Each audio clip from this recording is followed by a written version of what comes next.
Hey there, it is Kyle Boone, aka Strongjaw, staff writer at CBS Sports. Welcome to the Ion College Basketball Podcast YouTube channel.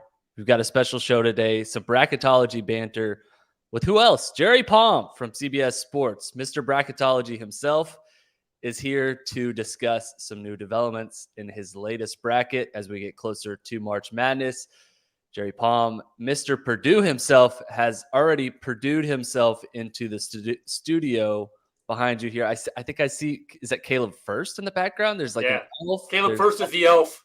Purdue did some promotional videos for a hunger drive in December, and they had Caleb First, 6'10", dressed as the elf, going around campus reenacting some of the scenes from that movie. He had Matt Painter's help in a couple of them. It was hilarious. They're out there on YouTube. Look under the Purdue basketball account. You have to go back a month or so, but it's hilarious stuff. Caleb First was really good. Amazing. Purdue's social standards remain undefeated. I mean, like, they have endless content because they have someone who's 7'4" on their roster and Caleb First, who's a 7-footer, but like, fantastic work. Happy to be joined by you, Mr. Palm. We're going to talk about the impact of the weekend's results. We're going to talk about some number one seeds, obviously, where you have Kentucky and Kansas after the SEC Big 12 Challenge. So let's get right into the SEC Big 12 Challenge. Kansas beat Kentucky inside Rupp Arena, 77-68. Baylor beat Arkansas. Tennessee with a huge win over a top 10 Texas team. Where do you want to take this, Palm? Because I know the Palm reading is changing after this weekend in the bracketology projections. What is kind of some results that stood out that are maybe changing the wins with you? Well, let's start with Kansas and Kentucky. I mean, this was a huge game for Kentucky because their resume is pretty weak. That win at Tennessee is about all they have. They've had some questionable losses. They haven't really been able to put it together this year, and they really needed to have another marquee win.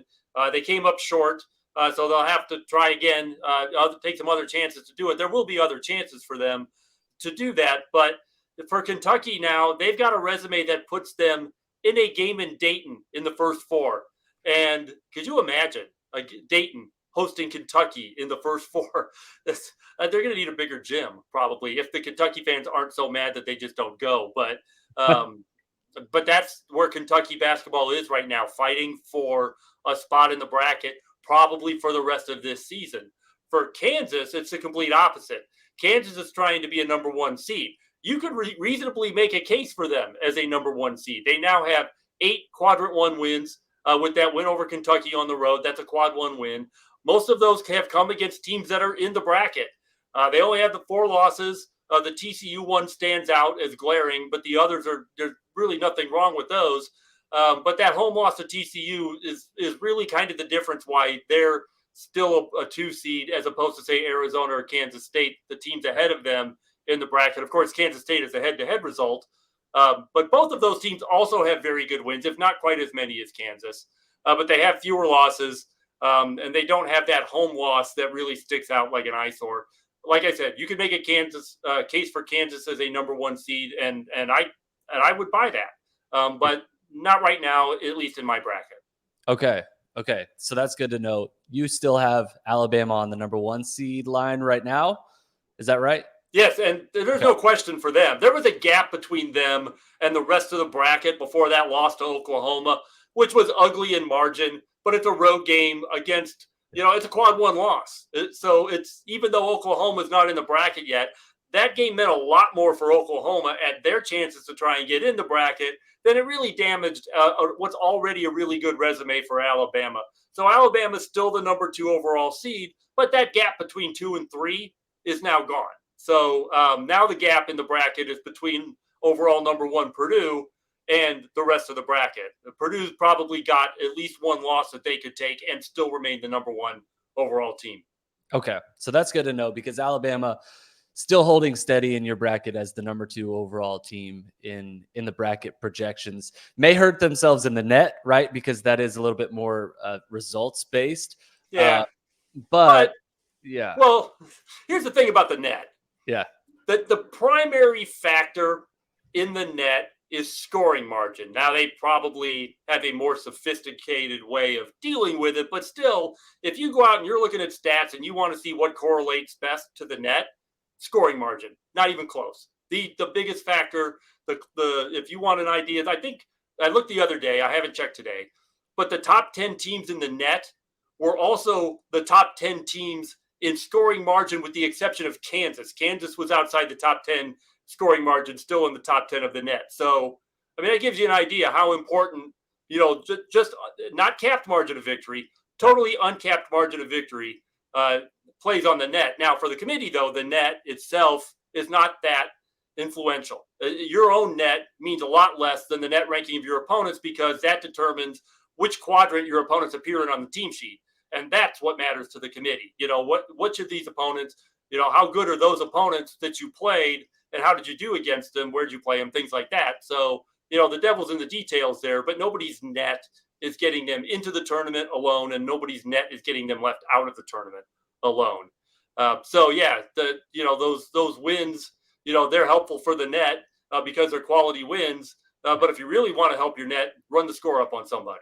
Yeah. So that was good for Oklahoma then. Not so good for Alabama, losing by 24 points, the largest loss by margin by an AP ranked top 2 team facing an unranked team. So kind of a very specific detail here, but it doesn't hurt Alabama in your projections. It's probably going to end up helping Oklahoma just a little bit. But clearly right now you're saying there's a top 2 in your projected bracket, with Purdue, obviously the number 1 overall seed right now after beating Michigan and Michigan State this week. Alabama is still holding as the number 2 overall team. And then you said there's several teams kind of vying for those final 2 number 1 seeds. Is that right? Yeah. So Kansas State and Arizona are there now. Yep. I have Kansas number 5 overall, which would not make Tennessee fans happy because I have them 6 and they beat Kansas. But Tennessee's number 2 in the net. So, but their resume doesn't quite match up to that. I mean, it's not horrible. Don't get me wrong. They're a 2 seed. So, but the problem is Kansas has got, like I said, 8 quadrant 1 wins, almost all of which are in today's bracket. Tennessee has got 7 quadrant 1 and 2 wins combined. So Kansas and Texas, 2 big wins, but the resume is really light on quality after that. And, they also have a loss to Colorado and a home loss to Kentucky. Kentucky's barely in the bracket. So their losses are dragging them down a little bit, and they haven't yet filled up the top end of their tournament resume the way these other teams have. Partly they haven't had the opportunities yet, and the SEC isn't going to give them a ton of opportunities, but there will be some. And Tennessee just needs to get more high-end quality wins if they're going to compete with the likes of Kansas and Kansas State and Arizona and even Texas for the top of the bracket. Okay. So that's good to know. We talked a little bit about net rankings just a little bit ago, but I want to get your takes on the importance of net rankings, because obviously it is one factor that the committee considers, right? But it is not the only deciding factor. Do I have that right? In fact, it's almost never decisive. I don't know that it's ever been where they look at 2 teams and they just can't make a decision and they take a team with the higher net. It's never used that way. Right. And there are other computer rankings on the team sheets as well. Pomeroy and Sagarin and the ESPN rankings and Kevin Paluga's, right? They're all on the team sheet. What really matters is the details, individual games, which quadrants they're in matter. But, we talk about, like Kansas has got 8 quadrant 1 wins. Well, not all quadrant 1 wins are the same, which is why I qualified it. And I said, most of those teams are in the bracket. So they're not just quad 1 wins, but they're also NCAA tournament worthy, or at least potentially tournament worthy teams. That's not true of every quadrant 1 opponent on your resume. So there's a lot of, this is the reason why they have a 5-day meeting. They go into all of these details that we summarize when we're talking in a 10-minute video. So yes, the net is a thing, but your own net doesn't mean it nearly as much as your opponent's, because the opponent's net indicates where they go on the team sheet in terms of the quadrants.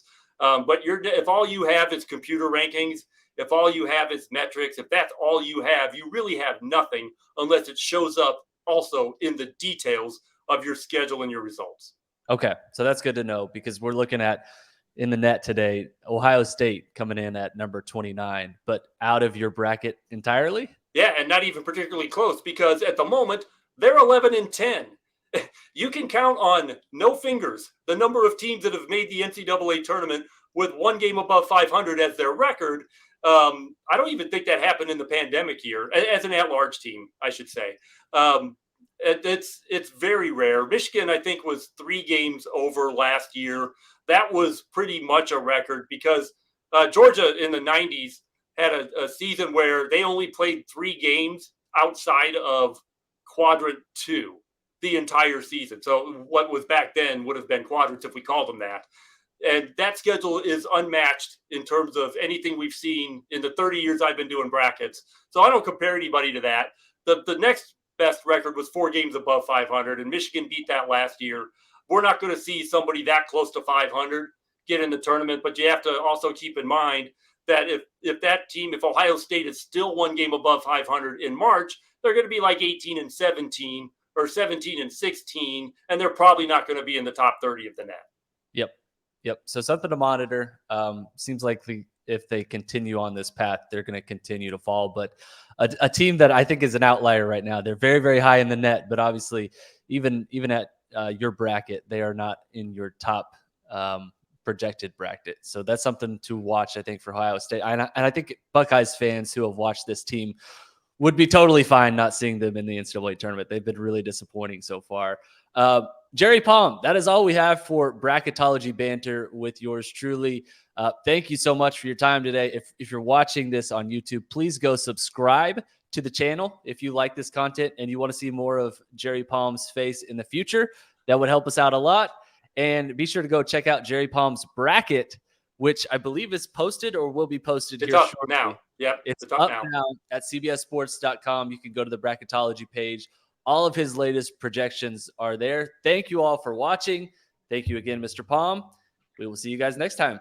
Talk to you later.